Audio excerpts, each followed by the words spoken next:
afternoon, sir. I'm Malaksha Agustin from 1Y3 and 1B po. First po, nagagawin po natin is view the doctor's order or the nursing plan. Then next, gather all the equipment such as alcohol, hot compress, then the linen. Lalainan po si patient for the privacy.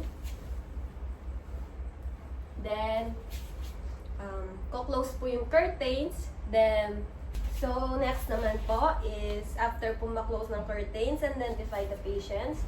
So, ma'am, I'm Malaksha Agustin, your student nurse for today po. May I know your name? I'm Jimmy Agustin, Age?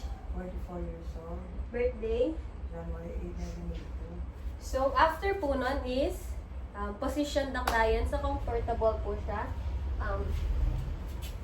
Ilalabas po yung kamay niya. Then, after po nalabas, perform an hand hygiene. Then, kukuhanin na po yung hot compress. Then, papatong kay patients.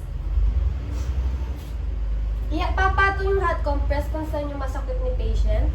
Then, after nun, maghihintay ng time hanggang sa lumamig yung hot compress. Then, after nun, tatanggalin. Then, ipoposition si client sa comfortable siya ulit. Then, next naman po is do-document yung findings. Then, na-ask si patient if gumaan na yung pakiramdam niya after maput yung hot compress. Ma'am, gumaan na po ba yung pakiramdam niya compare kanina? Yes, So, next na po nun is yung findings po, sasabihin kay doctor. Then, yun po. Thank you.